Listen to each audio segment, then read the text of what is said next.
마음이 아찔하고 가슴이 이제 쿵쾅쿵쾅 뛰고 그렇습니다. 우리도 어느 순간에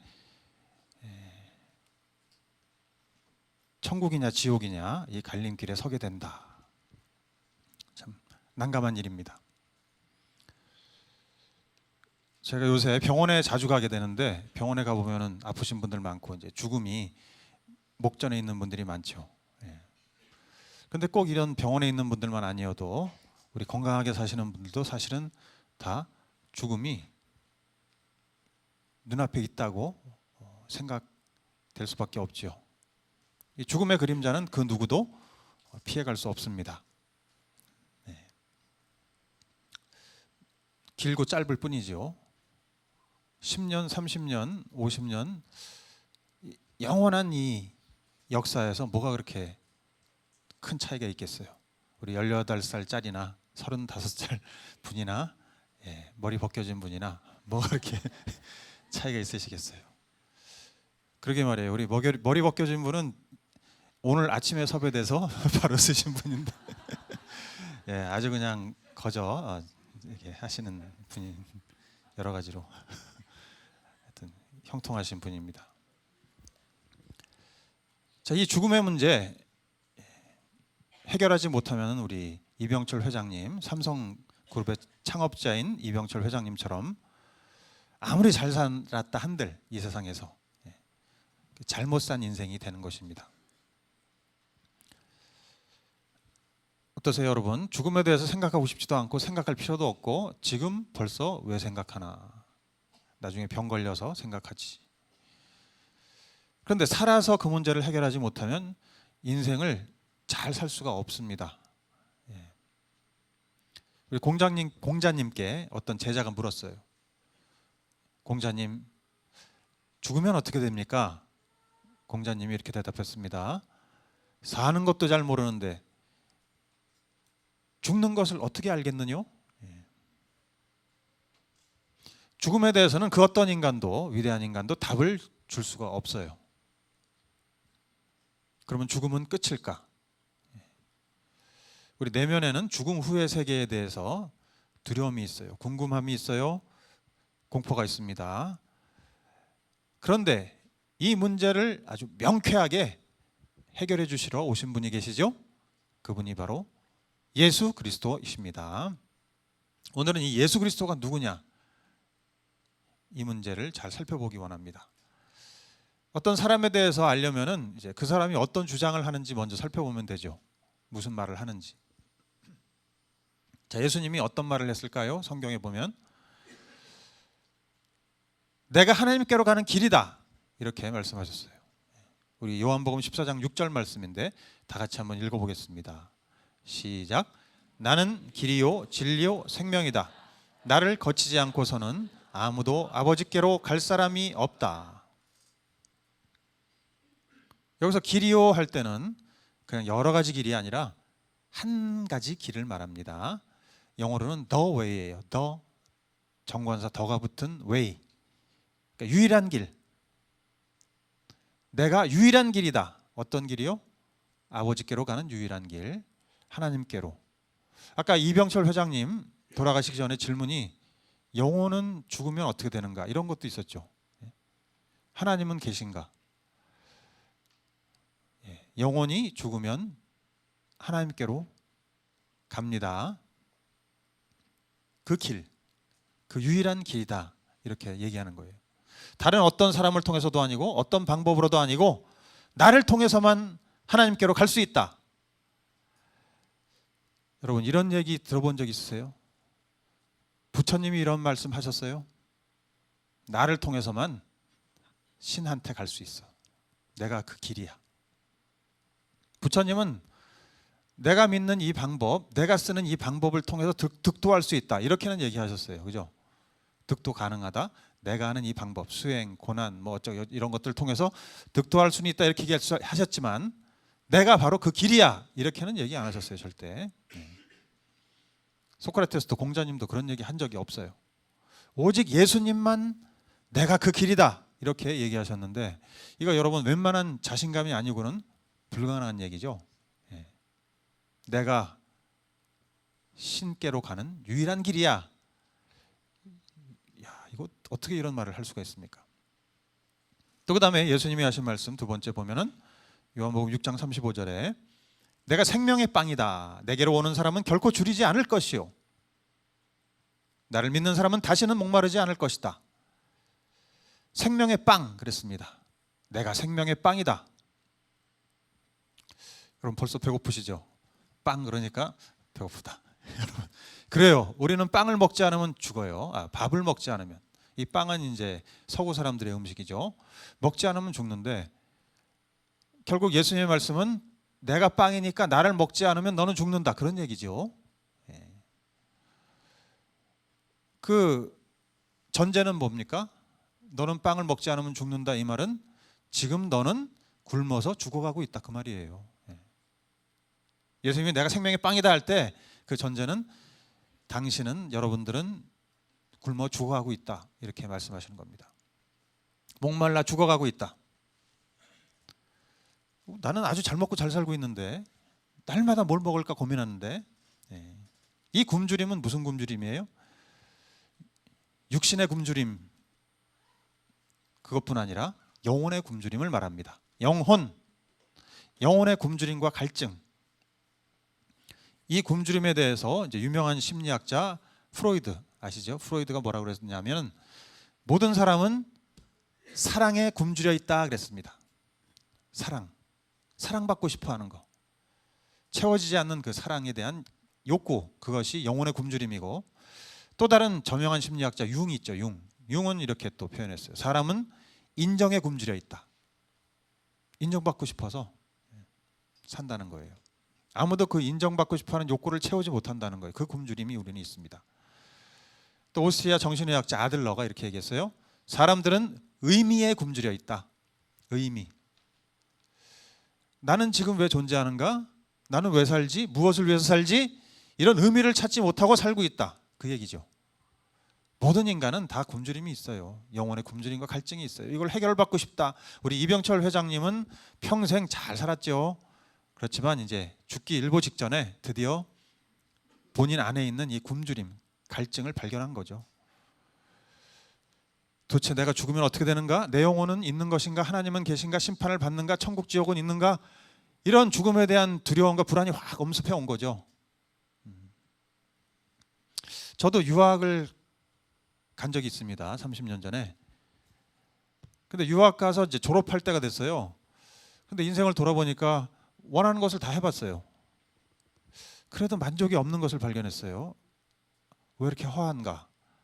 공허한가? 이게 이제 영혼의 굶주림이에요. 영혼의 갈증. 이건 육신의 것들로 채워지지 않습니다. 그런데 이제 예수님을 믿으면 예수님이 생명의 빵이니까 이 굶주림과 갈증이 채워진다는 것이에요. 자, 예수님의 또 다른 말씀, 자기 자신에 대해서 요한복음 8장 12절에 나는 세상의 빛이다. 나를 따르는 사람은 어둠 속에 다니지 아니하고 생명의 빛을 얻을 것이다. 세상의 빛이다. 이건 또 뭡니까? 세상이 어둡다는 얘기죠. 내가 빛이고 너희들은 어두움이야. 예수님은 참 교만한 말씀을 많이 하셨어요. 그죠? 참 교만하신 분이에요. 자기만 빛이고 우리는 다 어둡대. 나는 밝은 곳에 사는데 우리 집에 전등이 많은데 길거리는 가로등으로 환한데 자, 이 어두움 또한 이제 육신의 어두움이라기보다는 영적인 어두움이죠. 어떤 어두움입니까? 이병철 회장님처럼 몰라요. 우리는 나의 존재에 대해서 몰라요. 내가 왜 여기에 있는지, 내가 누군지, 왜 사는지, 뭘 위해서 살아야 되는지, 세상의 끝은 뭔지 무지하다. 아까 특송 가운데 무지한 우리 때문에 그랬죠. 무지. 우리는 사실 영적으로 무지합니다. 전혀 답을 몰라요. 제가 이제 유학 끝낼 무렵 만족이 없고 그러면서 생각해 보니까 인생을 이렇게 열심히 살아도 계속 만족이 없다면 무슨 인생이 이러냐 이런 생각이 들더라고요. 한 번밖에 살지 않는데 나는 한 번밖에 살지 않을 건데 죽기 직전에 만족하지 못했다 이렇게 느끼게 되면 이게 무슨 인생이 되는 거예요. 이게 저는 그게 굉장히 끔찍했어요.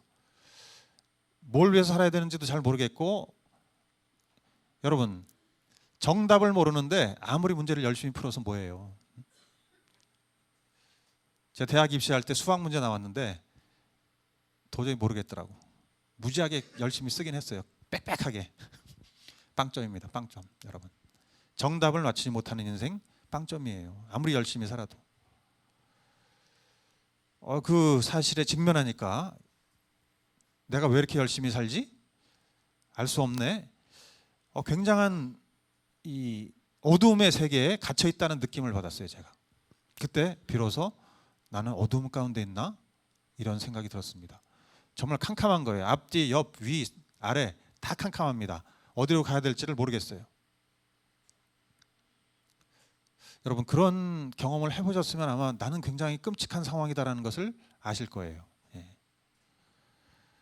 어둠, 이 어둠은 뭐 육신의 어둠이 아니라 영적인 어둠이기 때문에 내가 어둠 속에 있구나, 이걸 깨닫게 되면 굉장히 무섭습니다. 어떻게 할 바를 모르게 돼요. 두렵고 떨립니다. 절망이 있어요. 그러니까 걱정하게 되고 스트레스가 심하고 이렇게 되는 겁니다.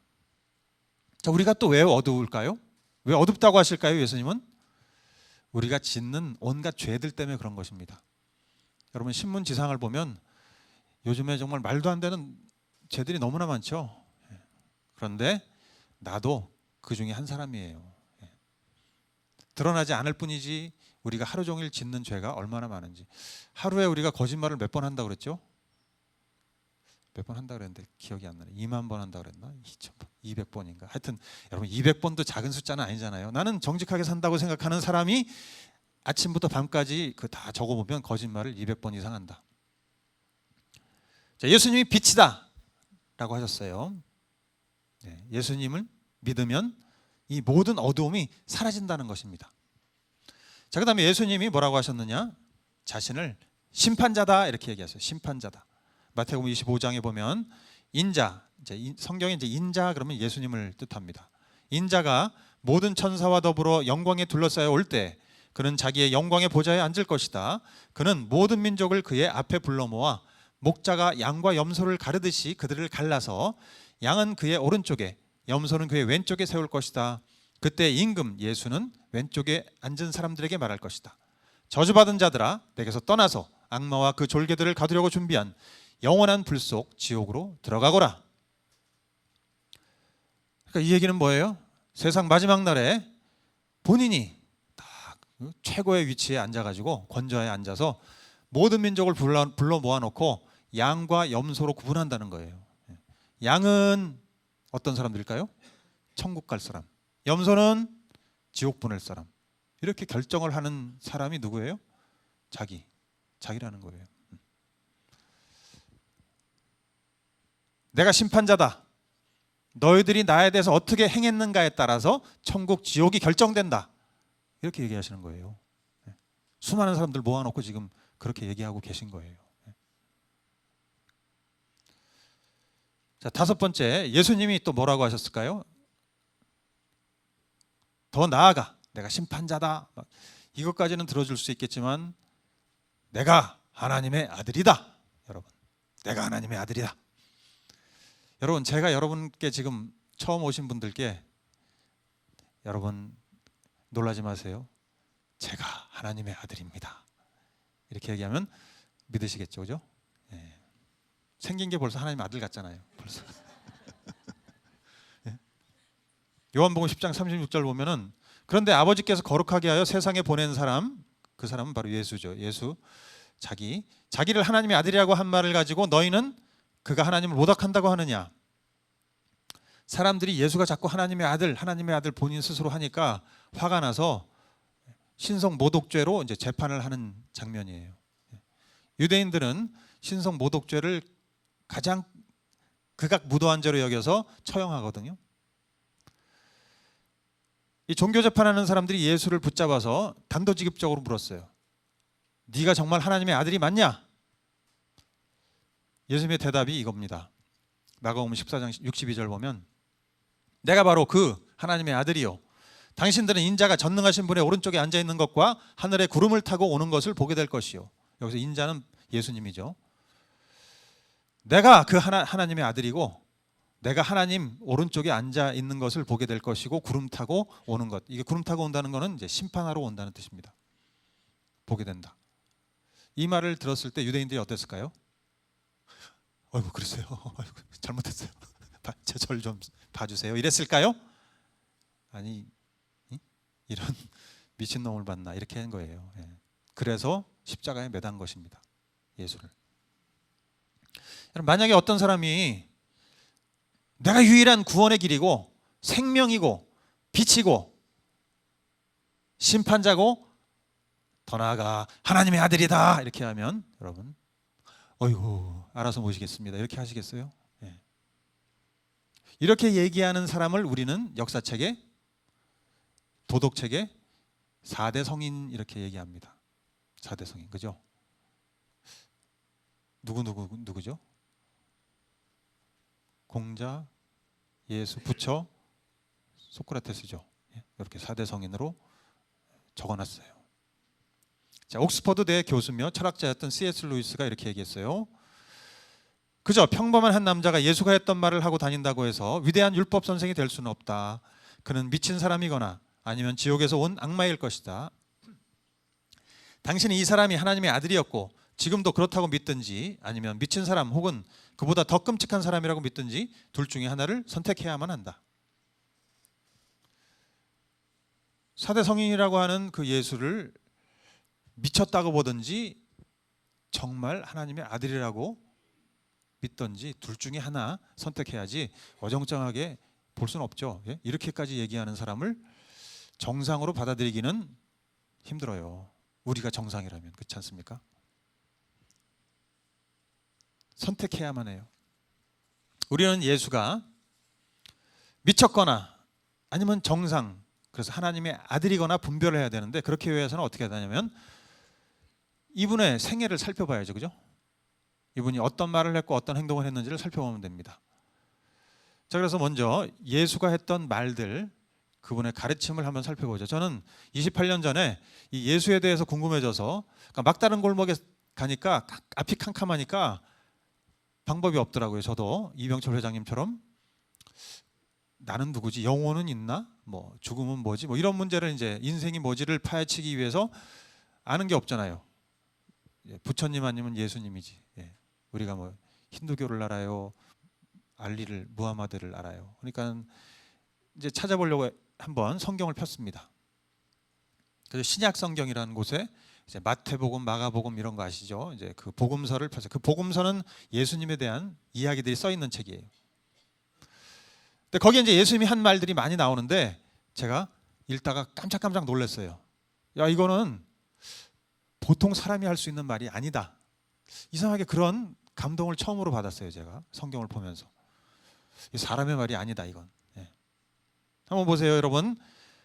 자, 앞에 화면을 봐주시고 마음이 가난한 사람은 복이 있다. 하늘나라가 그들의 것이다. 누가 네 오른뺨을 치거든 왼쪽 뺨마저 돌려대어라. 너희 원수를 사랑하고 너희를 박해하는 사람을 위하여 기도하여라. 너는 자선을 베풀 때에는 오른손이 하는 일을 왼손이 모르게 하여라. 너희는 남에게 대접을 받고자 하는 대로 남을 대접하여라. 여러분 이런 말을 들으면서 감동이 안 옵니까? 오죠. 감동이 오더라고요. 야, 어떻게 이렇게 주옥 같은 말을 했을까? 사람의 말이라고 생각하기는 참 차원이 다르다. 그래서 여러분 예수님의 많은 말씀들이 서구 법률의 기초가 된 거 아시죠? 유럽과 저 하여튼 북미 이런 나라들의 법률의 기초가 이 예수님의 말씀들이 많아요. 산상수훈의 말씀이 많이 있습니다. 자, 미국의 신학 교수인 버나드 램이 이렇게 얘기했어요. 그분의 가르침이 더 많이 읽혀지고 더 많이 인용되고 더 많이 번역되는 것은 인간이 한 말 중에 가장 위대하기 때문이다. 저는 동의가 됩니다. 자, 예수님의 말 주옥 같아요. 그러나 여러분 아무리 좋은 말을 해도 그 사람의 삶이 행동이 따라주지 않으면 아니죠. 그래서 이제 예수님의 행동을 우리 한번 살펴보기 원해요. 예수님이 어떤 행동을 하면서 살아갔나? 여러분 보면은 성경책에 예수님이 행한 수많은 기적들이 나옵니다. 이게 사람이 했다고 볼 수 없는 기적들이 써 있어요. 물로 포도주를 만들었어요. 예? 여러분, 그런 와이너리 세우면 떼돈 벌 텐데 물만 넣으면 고급 와인이 막 나와 쫙쫙. 야, 예, 이런 생각을 하는 사람들이 있죠. 예. 그래서 아마 저 같았으면은 예수님 저하고 동업합시다 이랬을 건데. 자, 그다음에 또 놀라운 보리떡 5개와 물고기 2마리로 여러분 5천 명을 먹인 사건. 물로 포도주 만들었다는 긴가민가 하다가 여러분 보리떡 5개로 5천 명을 먹였을 때 이 사람이다. 이 사람하고 사업하면 대박이다. 이렇게 되지 않겠어요? 예. 근데 예수님은 이제 맹인들 눈 뜨게 하시고, 귀 못 듣는 사람 귀가 들리게 하시고, 말 못하는 사람 말하게 하시고, 중풍병자 평생 누워서 살았는데 그 사람 일으켜서 걷게 하시고, 심지어 죽어서 무덤 속에 있는 사람을 일으켜서 살리는 기적도 일으키셨어요. 네. 자, 이렇게 하면은 이게 다 거짓말 같아요, 그죠? 저도 안 믿었어요 옛날에. 다 거짓말이다. 그 다음에 예수님은 보면은 주로 이 가난한 사람들하고 많이 어울립니다. 병자들. 그리고 그들을 계속 도와주세요. 그러면서 뒤로 뒷돈을 받았느냐? 받았을까요, 예수님이? 눈을 뜨게 해줬으니까 5천만 원 내주.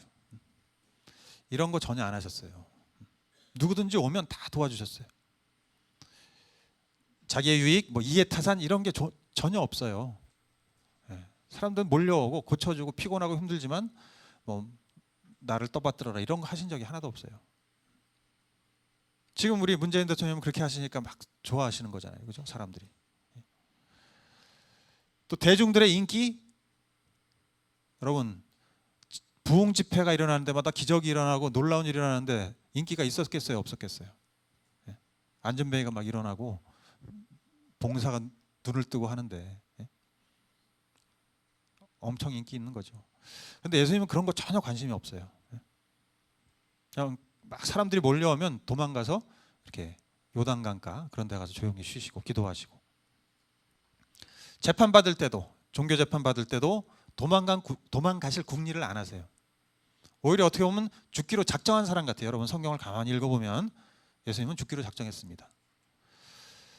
억울하게 십자가에 달려 죽으면서도 이 저주받을 놈들아 이렇게 지옥에 가라 이렇게 하시지 않으시고, 전혀 비난하거나 분노하거나 남 탓하지 않으셨어요. 오히려 하나님 아버지 저들을 용서해 주십시오. 저들은 무슨 짓을 하는지 알지 못합니다. 이렇게 기도하신 분이에요. 그러니까 원수 사랑을 몸소 실천하신 분이에요. 자, 이런 모든 행동들과 말들은 예수님이 얼마나 특이한 사람인가를 나타내려고 하는 게 아니라 구약 성경의 모든 예언을 이루기 위함이다 이렇게 되어 있습니다. 여러분, 구약 성경의 예언들은 뭐냐면 메시아가 오면 이런 일들이 일어날 것이다라고 된 예언들이 구약 성경에 쫙 적혀 있거든요. 구약이라는 건 뭐냐면 예수님이 오시기 전에 써진 성경책. 예수님 오시기 전에 써진 성경책이니까 예수님 오시기 전에 무려 400년 전, 1500년 전에 써진 책이에요. 그 내용들이 예수님에 관한, 그러니까 메시아에 관한 예언들이 적혀 있어요. 근데 예수가 그 모든 예언들을 하나하나 다 마치는 것입니다. 그 예수님의 메시아의 생애에 대해서 250가지의 예언이 적혀 있는데, 그 중에 대표적으로 이제 나온 것들 몇 가지 살펴보면, 이제 구원자가 오면 나타나면 이 세상에 오는데 그 사람은 유다 지파의 후손이다 이렇게 써 있어요, 창세기에. 또 그 사람은 이런 때 태어날 것이고 이렇게 죽을 것이다 써 있어요. 또 처녀로부터 탄생할 것이다 써 있어요. 많은 치유 기적들을 일으킬 것이다 써 있어요. 예루살렘으로 입성할 것이다 써 있어요. 가룟 유다에게 배반당할 것이다 써 있어요. 은 30냥에 팔릴 것이다 예언돼 있어요. 또 부자의 무덤에 장사될 것이다 이렇게 써 있어요. 근데 예수는 요 8가지를 다 마친 분이에요. 여러분들 과학자들이 이걸 또 조사를 해서 연구를 했어요. 사람으로 태어나서 이 8가지 예언을 다 맞추려면 확률이 얼마가 되나? 여러분 보니까 확률, 우리 중고등학생들 확률 좋아하지? 예? 우리 어른들은 로또 복권 확률 좋아하시고, 자 확률 그 8가지를 맞출 확률이 여러분 얼마라고요? 10의 마이너스 17승. 10에 공을 17개 붙여가지고 그분의 1.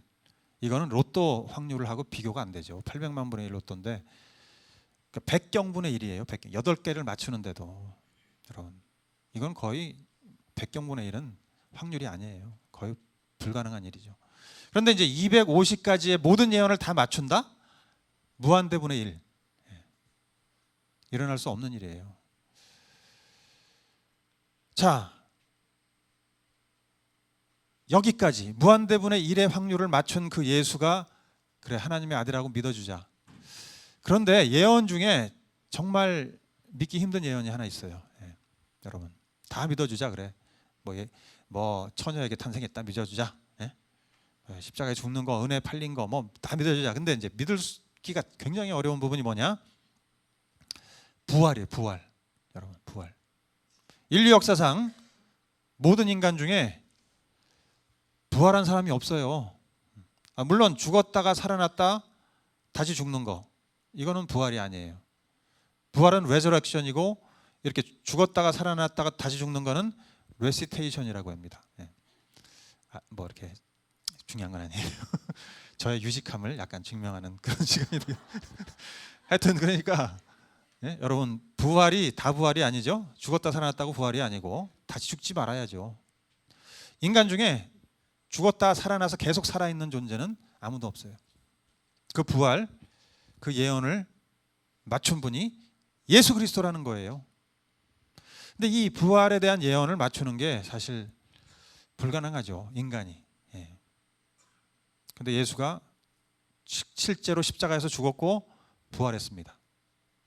부활하셨어요. 그래서 우리가 정신이 번쩍 들게 되는 거예요. 뭐 훌륭한 사람이 여러 가지 말할 수 있고 여러 가지 좋은 일 할 수 있죠. 그렇지만 부활했다 이 사실 앞에서는 이걸 믿어야 돼 말아야 돼 이렇게 되는 거예요. 심각해지는 거죠. 근데 그렇게 예언이 돼 있다니까요. 죽는데 메시아는 와서 죽는다. 어린 양으로 죽는다. 그런데 부활한다. 심판한다. 그러니까 그 예언을 하는 예언자들도 이해가 안 된 거예요. 뭐 메시아가 죽었다 또 심판도 했다. 이거 도대체 뭐야? 그런데 그 모든 예언을 이루신 분이 바로 예수 그리스도. 여러분 예수님이 그냥 십자가에 덜렁 달려 돌아가신 게 아니고 십자가 사진이 있습니다. 그 십자가에 달리기 전에 채찍 맞으신 거 아시죠? 옛날 패션 오브 크라이스트 영화 보면 거기에 쇠덩이, 유리덩이, 유리 조각 이런 게 막 붙어 있어요. 채찍에. 그래서 한번 이렇게 몸에 닿으면 살점이 다 떨어져 나가는 거예요. 그러면 이제 피 터지는 거죠. 여기 그러니까 핏줄이 터지면서 그거를 한 30대 이상 맞는 거예요. 죽기 일보 직전까지. 그게 채찍이에요. 그렇게 하니까 저 매달린 예수님의 사진을 보면 막 이렇게 핏자국이 흥건하죠. 그죠? 거의 죽을 지경이 된 다음에 십자가에 매달리는 거예요. 매달려서 예수님은 6시간 동안 버티다가 이제 십자가에서 죽음은 뭐 피 흘려서 죽는 고통스러운 죽음 그것 때문이 아니고 폐에 물이 가득 차면 심장이 견디지 못해서 폐에 숨을 못 쉬는 거예요. 저기서 이렇게 매달려 있기 때문에 압박 때문에 폐가 압박받아서 숨을 못 쉽니다. 그래서 이제 결국은 숨을 못 쉬어서 못 쉬니까 이 산소가 공급이 안 되니까 막 심장이 계속 막 뛰다가 폭발하는 거예요. 심장이 폭발하면서 죽는 것입니다.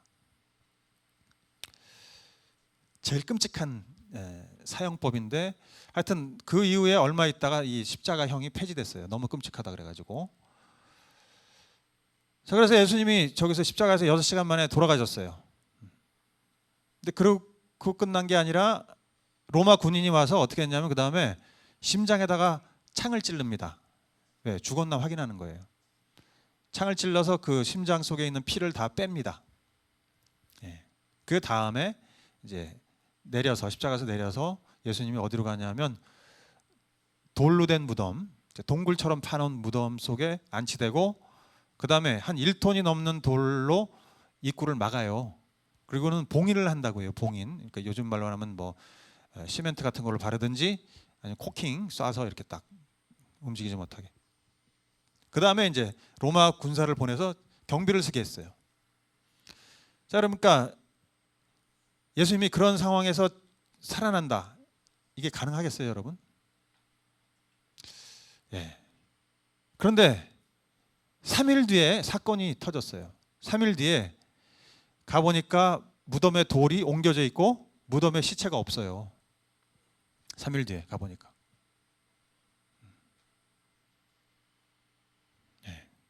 근데 아무도 그 시체를 찾지를 못해요. 그거에 대한 어떤 반박을 할 수 있는 얘기들이 하나도 없어요. 도대체 시체가 어디 갔냐? 어디 갔냐? 아무도 답을 못 합니다. 그런데 이제 제자들이 얘기해요. 11명의 제자들 부활하신 예수를 만났다. 증언합니다.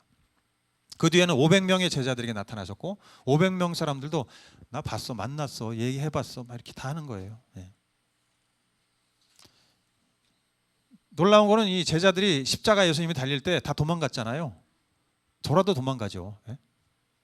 아니 구원자라고 하는 분이 수많은 사람을 죽은 사람도 살리는 능력이 있는 분이 허무하게 저렇게 무기력하게 십자가에 죽네. 좌절, 실망, 도망. 나도 잡히면 죽는다. 도망가. 그래서 다 도망가 있었는데 웬일인지 어느 날부터 갑자기 길거리 쫓아나와가지고 이 제자들이 예수 부활했다. 이 소식을 막 외치는 거예요. 그래서 붙잡혀서 또 감옥 가죠. 매 맞죠. 죽을 뻔하죠. 그러면서도 계속 예수가 부활했다라고 전하는 거예요. 그 소식을. 그러니까 그 소식이 예루살렘 퍼지고 막 전 이스라엘에 퍼지고 그 소식이 사방팔방으로 퍼져나간 겁니다. 그래서 우리한테까지 온 거예요.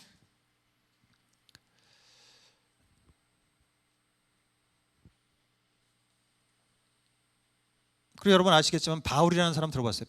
바울은 그때 당시에 예수 믿는 사람을 잡아서 처형하는 사람이었어요. 근데 이 사람이 웬일로 나중에 크리스찬 예수가 부활했다 이 소식을 전하는 사람이 됐다니까요. 그래서 전 유럽에 복음을 전하고 교회를 세우는 사람이 돼요. 바울. 왜? 부활한 예수를 만났으니까.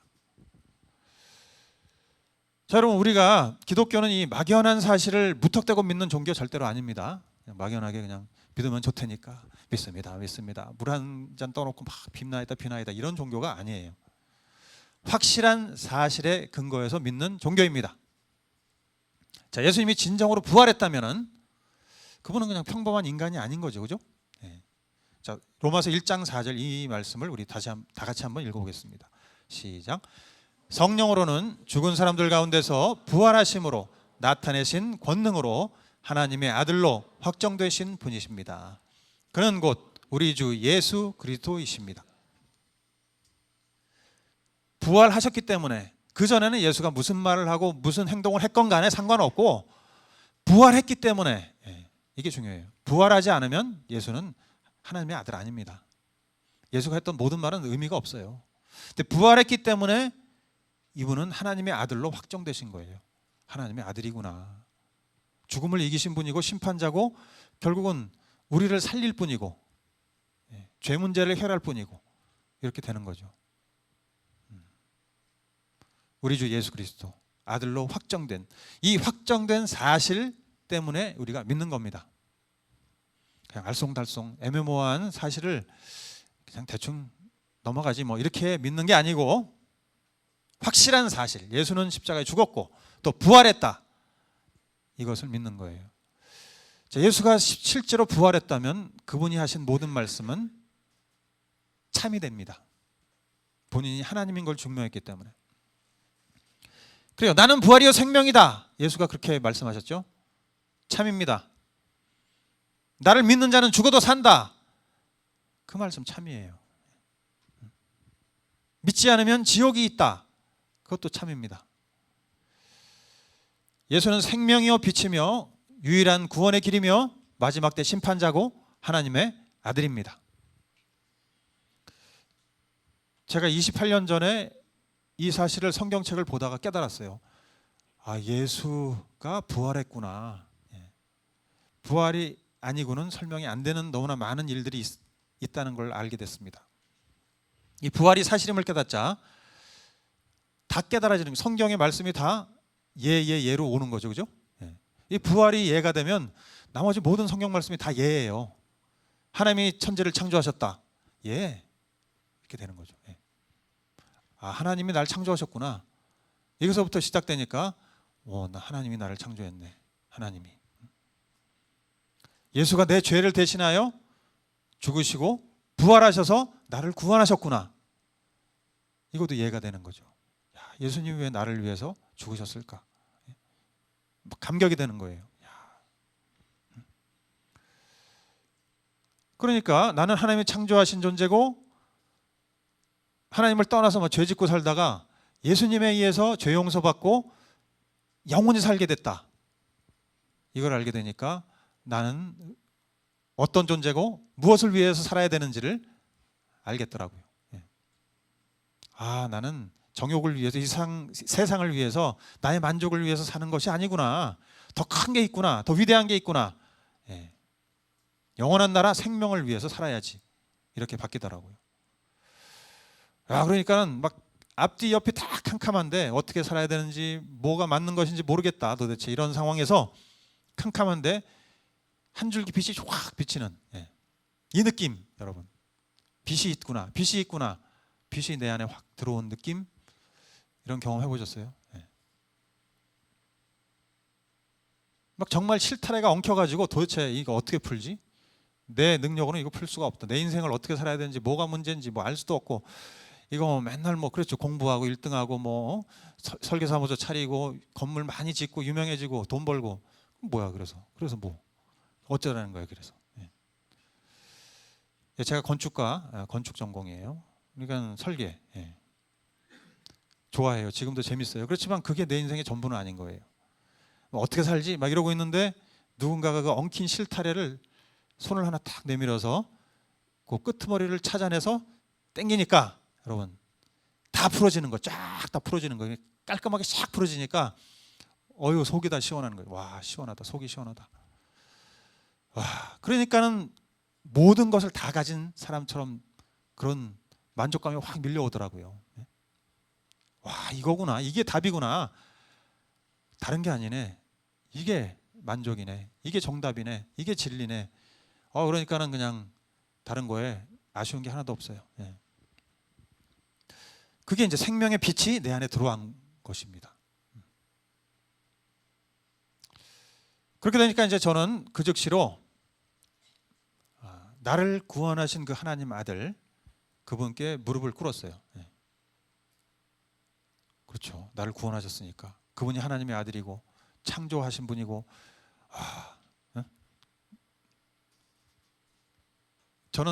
나는 명함도 못 내미는 존재고 그러니까 그분 앞에서 굴복하는 거예요. 그리고 예수님께 제 인생을 맡깁니다. 저의 주인이 돼 주십시오. 빛으로 생명으로 인도해 주십시오. 이렇게 요청을 했습니다. 그 이후로 이제 인생이 바뀌기 가지고 완전히 진짜 놀랍게 제 친구들도 있지만 완전히 달라졌잖아요, 그죠? 그때는 그냥 뭐 천방지축이고 정말 정욕 덩어리고 아마 여러분 예수 안 믿고 지금 살았으면 저는 술병에 걸려서 예술한답시고 막 떨어돌아 다니다가 온갖 죄 짓고 술병에 걸려서 아마 골골하고 있을 거예요. 여러분 예수 믿으면 이 목마름이 채워지는 거예요. 인생에 대한 목마름, 굶주림, 영혼의 굶주림을 채울 수 있어요. 내가 왜 사는지 내가 어떤 존재인지 깨달아지고 이 모든 답답함이 사라지고 또 내가 짓는 죄들 또 중독들 여러분 중독 절망 고통 스트레스에서 벗어납니다. 예수 믿으면 이런 일들이 일어나요. 예수님이 그냥 허공에다 대고 내가 생명의 빵이다 이렇게 얘기하신 게 아니에요. 내가 빛이다 괜히 얘기하신 게 아니라 사실입니다. 그분이 내 안에 들어오시면 내 안에 생명 빛이 들어와서 나의 모든 문제들이 해결되는 거예요. 그렇지 않으면 절대 구약 신약 팔지 않습니다. 여러분 사실이기 때문에 여러분 초청하고 이 말씀을 드리는 겁니다. 꼭 믿으세요. 그래서 한번 알아봐야 되겠다. 예수가 누군지 정확히 한번 이렇게라도 시도를 해보시기 바랍니다. 그래서 여러분 안에도 이 생명의 빛이 비추고 죽음에서 생명으로 옮겨주시고 어둠에서 밝은 빛으로 주님께서 옮겨주시기를 간절히 원합니다. 자, 그러면 우리 오늘은 한번 이런